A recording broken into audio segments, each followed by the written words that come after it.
보폭은 넓은 편이세요. 또 보폭은 넓은 편이셔서 앞발보다 뒷발의 각도가 굉장히 심하세요. 여기서 이렇게 많이 꺾여간다는 거죠. 그렇게 되면 이 뒤 위층하는 이 충격을 허리에서 다 받는 겁니다. 그러니까 허리의 퇴행성 변화가 남들보다 빨리 오는 겁니다. 엑스레이 결과를 보겠습니다. 사진이 아름다운데요? 보시면 전체적으로는 괜찮으세요. 괜찮은데 조금 이제 문제가 되는 게 보시다시피 어깨 높이가 약간 이렇게 기울어져 있으시죠? 여기는 높고 여기는 좀 짧고 이렇게 약간 기울어져 있는 상황으로 이제 생활하시는데 이 정도 어깨가 기울어 있다고 이걸 병이라고 얘기를 하지는 않습니다. 기본적으로 이제 자세가 나쁜 건 병은 아닌데 이런 것들이 있으면 한쪽으로 가는 근육, 한쪽 근육에 특정 근육에 계속 이제 머리 무게가 더 실리는 거죠. 그렇게 되면 그 근육들이 힘들어지고 걔들이 필요해지면 긴장을 하게 되고 긴장을 하게 되면 결국 통증으로 연결이 되는 그런 형태인데 이렇게 어깨만 기우는 것이 아니라 옆에서 찍은 사진이거든요. 어깨가 옆으로 약간 기울어 있을 뿐만 아니라 여기 목을 옆에서 찍은 사진을 보면 목 커브가 지금 이런 형태로 되어 있습니다. 그죠? 정상적인 형태는 이런 식으로 되어 있어야 됩니다. 이만큼 목이 밀려나간 거죠. 이렇게 밀려나가 있는데 이걸 전형적인 거북목 증후군이다라고 하게 되는데 원래 있어야 될 위치보다 이렇게 앞으로 나가면 나갈수록 이쪽 근육들이 받는 무게가 점점 늘어나는 겁니다. 점점 늘어나게 되는데 통계적으로 보면 여기서 2분의 1인치 정도가 빠져나가게 되면 머리 무게를 버티기 위해서 근육이 2배 정도 일을 해야 되고 1인치 정도 빠져나가면 보통 한 3배 정도 일을 해야 된다고 되어 있습니다. 얼핏 보기에도 한 1인치 이상 빠져나와 계시니까 머리 무게를 버티기 위해서 이 근육들은 남들보다 한 3배 정도의 부하를 더 받고 있다고 생각하시면 되고 거기에다 어깨를 약간 삐뚤어져 계신단 말입니다. 네, 앉은 자세를 봤습니다. 보시다시피 앉아있을 때는 허리에 힘을 딱 주고 이렇게 정자세를 하려고 노력하고 계시는 분이고 그럼에도 불구하고 어깨보다 머리가 앞으로 약간 밀려 나와 있는 상황이십니다. 그리고 밑을 이렇게 올렸을 때는 목이 좀 각도가 좀 줄어서 펴지거든요, 지금. 그렇다 그러면 이런 경우에는 본인이 노력을 하시면 어느 정도까지는 좀 제어를 할 수 있다고 생각하시면 되고 이렇게 이제 올렸음에도 이렇게 밑에를 이렇게 쑥 올려도 펴지지 않는 분들 같은 경우는 이미 이 상황에서 모든 근육과 나머지 구조물들이 딱 세팅이 돼 있는 상황이니까 이런 이런 상황을 해결하고 난 다음에 자세를 바꾸는 게 맞다라는 거죠. 무작정 본인이 의지해서 자꾸 힘을 줘가지고 똑바로 앉으려고 한다면 오히려 목 근육에 무리가 더 될 수도 있다. 보행 자세. 그렇죠. 걷는 모습을 보시면 굉장히 씩씩하게 걷고는 계시는데 열심히 걷고는 계시는데 보시다시피 어깨선 위에 귀가 있지 않죠. 머리가 이만큼 빠져나와 있단 말입니다. 아까 엑스레이에서 봤을 때 이렇게 거북목이라고 했던 부분이 앉았을 때도 마찬가지, 섰을 때도 이 자세가 계속 유지가 되어 있는 거죠.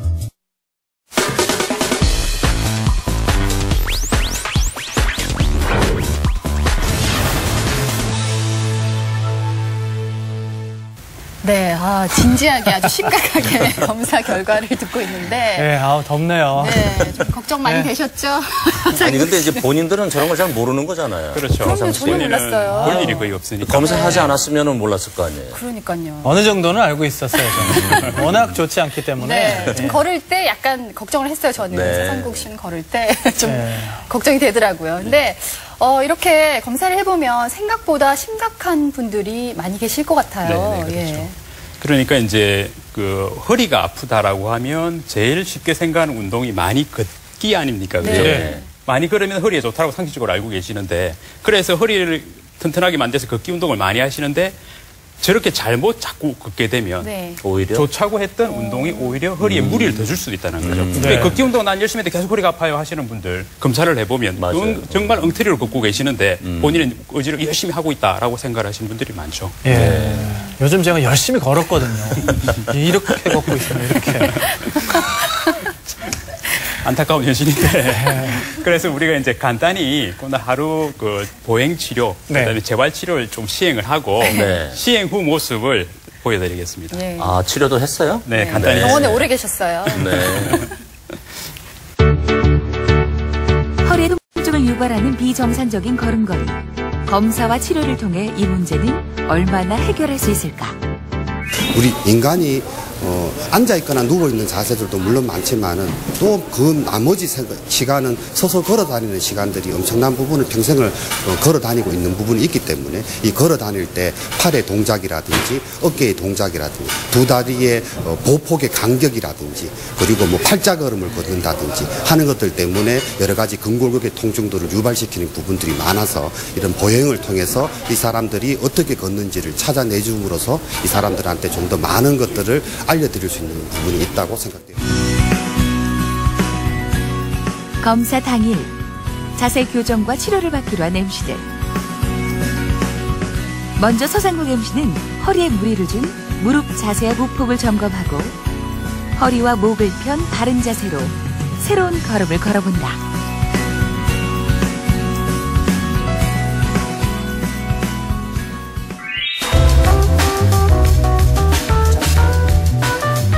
어깨 비대칭과 후관절의 관절염을 일으킬 수 있는 거북목 증후군 증상을 보였던 이영미 MC. 무너진 어깨 밸런스를 찾기 위한 운동 치료에 들어갔다.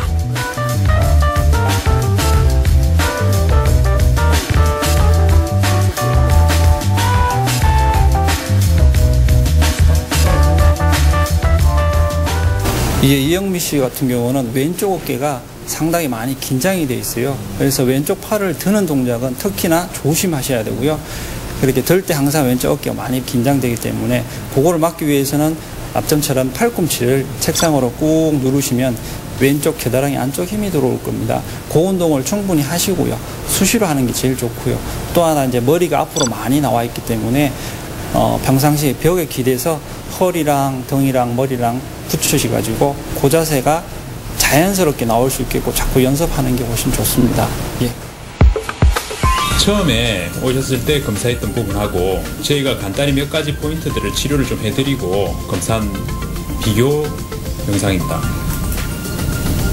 보시면 처음에는 굉장히 무릎이 과도하게 굽혀지면서 상하로 이렇게 무게 중심축이 왔다 갔다 많이 하던 분이 지금 굉장히 안정적으로 걷고 있고 팔의 흔들림도 훨씬 더 제어가 되어 있는 상황이고 발이 땅에 닿을 때도 오른발 같은 경우에는 오른발은 이렇게 발 뒤꿈치가 먼저 닿지 않았는데 지금 정상적으로 발이 이제 뒤꿈치가 닿으면서 걷고 있는 보입니다.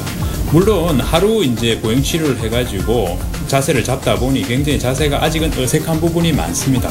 하지만 전반적으로 목의 목 등의 각도라든지 발에 걷는 그런 패턴이라든지 팔의 흔들림 이런 것들은 그전보다 훨씬 많이 좋아져 있는 소리입니다. 네. 아, 참. 보행 치료만으로도 이렇게 굉장히 달라지는군요. 예. 네. 이제 좀 제대로 걸으실 수 있겠어요? 예, 요즘도 이제 제가 걸어서 출퇴근을 하는데 네. 조금 생각 없이 걷다가 점점 펴져요, 이렇게. 잠깐 이렇게 교육을 받고 좀 배워봤는데도 저런 드라마틱한 차이가 있지 않습니까? 네. 근데 저처럼 이렇게 걸음걸이가 좋지 않다거나 제대로 못 걷고 있는 분들은 어느 정도 뭐 치료? 뭐 교정을 받으시면은 정상 범주 안에 들어올 수가 있는 건가요? 정확하게 포인트만 찾으면 생각보다 그렇게 어렵지는 않습니다. 치료나 교정이라는 과정이. 그래서 통상적으로 우리가 보통 뭐 한두 달 정도 시간만 할애를 하시면 충분히 생활하는데 문제 없을 만큼은 만들 수가 있습니다. 물론 이제 완벽한 몸이 되는 건 아니겠지만 살아가는 데 전혀 문제 없을 정도로 만드는데 통상적으로 한 달, 두 달. 그 정도 생각하시면 됩니다. 저는 운동 치료 말고도 뭐 다른 치료 방법이 아마 있을 거라고 생각하는데 요즘은 또 이렇게 깔창? 이렇게 밑에 뭐 깔아서 치료하는 경우도 있지 않을까요? 예. 우리가 이제 하는 교정 치료 방법 중에 가장 많이 하는 것이 운동을 하고 자세를 잡아주는 치료를 하게 되고 또 하나가 이제 도수 치료라 그러죠. 뼈를 이렇게 맞추는 과정들. 그런 것들을 적절하게 이제 섞어가면서 저희가 치료를 하게 되는데 그리고 또 하나가 이제 치료하는 방법 중에 또 하나 방법이 이렇게 이제 교정기를 이용하는 방법입니다. 보시면 이게 다 깔창이죠. 깔창인데 이건 일반 깔창은 아니고 치료용 깔창입니다. 치료용 깔창인데 각각의 깔창들이 다 다른 처방이 들어가 있는 겁니다. 아, 그래요? 일반적으로 우리 이제 신발을 신으면 이렇게 좋은 운동화를 사게 되면 아치가 조금 들어있는 운동화도 있고 또 어떤 게 요즘에 이제 뭐 홈쇼핑에 이런 데서 이제 깔창, 뭐 기능성 깔창들을 하게 되는데 저희들은 이제 치료용 목적의 깔창이기 때문에 이 깔창들마다 다 이렇게 처방을 넣어서 특수하게 본인한테 맞는 여러 가지 검사를 하셨던 그 결과를 가지고 이렇게 만들어 넣는 그런 이제 치료법이 있고 또 하나 요 오른쪽은 뭐냐면 주로 애들한테 많이 쓰는 다리 교정 장치입니다. 애들한테 많이 쓰는 이 교정 장치는 이제 낮에 걸어 다닐 때 하고 있는 건 아니고 밤에 잘 때 조금씩 들어 돌리는 거죠. 굉장히 많이 뼈가 비틀어져 있는 경우에는 정형외과 선생님들이 하시는 수술적인 방법을 이용을 하게 되고 그 정도만큼 심하지 않은 경우 이런 이제 보조기나 교정기를 이용해서 위험하지 않은 이런 방법을 이용해서 다른 치료를 하면서 보조적으로 이런 방법들을 이용할 수 있습니다. 네.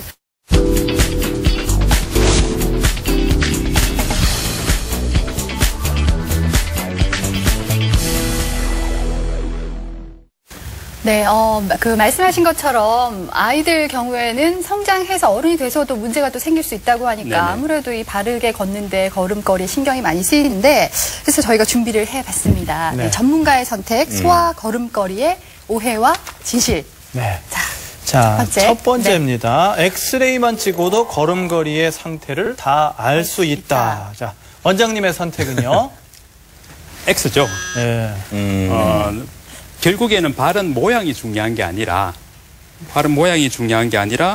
결국에는 기능적인 게 중요하다고 말씀을 드렸죠. 네. 그러니까 어떻게 걷는가. 그렇죠. 그러니까 그걸 정확하게 알기 위해서는 액뼈만 봐서 될 부분이 아니라 근육이 어떻게 움직이는지 관절이 어떻게 움직이는지 팔이 어떻게 그런 여러 가지 것들을 복합적으로 판단을 해야지만 정확하게 상태를 알 수가 있다. 네. 근데 저렇게 트레드밀 위에서 한번 걸어만 보면은 딱 알 것 같아요. 네. 워낙 자세가 차이가 많이 나니까요. 네. 네. 자, 소아 걸음걸이의 오해와 진실 두 번째, 6세까지는 괜찮다. 네. 교과서에 보면 어떤 얘기가 있느냐 하면 아기들이 태어나서 다 평발이던 애들이 발 모양이 점점 만들어서 한 만 6세, 만 7세 정도 되면 이게 정상발로 간다라고 되어 있습니다. 네. 그러니까 이제 6세, 7세까지가 되면 다 좋아진다고 생각할 수 있는데 요즘은 워낙 많은 임상 경험들이 쌓이기 시작한 거죠. 그래서 만 6세, 7세까지 기다리지 않아도 만 2살, 3살만 돼도 얘가 6세, 7세 다리 모양이 어떻게 될지 발 모양이 어떻게 될지 예측이 가능해졌다라는 거죠. 그렇다 그러면 6세, 7세까지 기다릴 이유가 전혀 없어져 버린 거죠. 그래서 요즘은 하루는 빨리 그러니까 만 2살만 되면 검사를 통해서 상태를 파악하고 뭐 교정을 할지 말지 판단을 하는 그런 형태로 바뀌게 됩니다. 교수님 답은 X. 네, 6세까지 기다릴 필요는 없다. 문제가 있을 경우에는. 네. 자, 소아 걸음걸이의 오해와 진실 세 번째입니다. 안짱 걸음이 있으면 신발을 거꾸로 신겨라. 원장님의 선택은요? X입니다. X. 예. 우리가 이제 안짱 걸음이 있으면 신발을 반대로 신으라는 게 어떻게 상식처럼 내려오는 얘기죠. 네. 상식처럼 내려오는데. 어렸을 때 들어본 것 같아요. 예전에는 이렇게 전문적으로 교정을 할 수 있는 방법이 없다 보니 뭐라도 해주자. 그러면 할 수 있는 게 뭘까? 신발을 뒤집어라도 신기자라는 개념이죠. 그런데 실제로 신발을 뒤집어 신기는 게 신발이라는 게 굉장히 소프트한 재질로 만들어져 있기 때문에 교정을 하기에는 너무 약한 거죠. 그런데 요즘은 이제 워낙 치료 방법들이 많이 개발됐으면 적극적으로 치료할 수 있는 여러 가지 많은 방법들이 생기기 때문에 이걸 치료라고 하지는 않는다라는 거죠. 오히려 이런 걸 이제 뭐 신발을 반대로 시킨 다음에 나는 치료를 하고 있으라고 착각을 하면서 시간을 보내는 것보다는 적극적으로 검사를 하고 치료에 동참하는 것이 훨씬 더 효과적이다. 그래서 불편하기만 할 것 같아요. 그러게요. 그래서 답은 X입니다. 네, 알겠습니다. 네. 자, 이제 방치하거나 아니면 흘려보낼 부분은 아닐 것 같습니다. 이제부터라도 나와 또 주변 사람들의 걸음걸이에 대해서 한번 신경 쓰고 제대로 좀 살펴봐야 될 필요가 있을 것 같아요. 네. 치료보다는 예방이 우선이고 훨씬 쉬운 거니까요. 네. 바른 자세 한번 실천해 보시기 바랍니다. 자, 오늘 자세한 정보 전해주신 재활의학과 전문의 안재영 원장님 좋은 말씀 감사드립니다. 네, 고맙습니다. 구상철 아나운서도 수고하셨습니다. 네, 고맙습니다.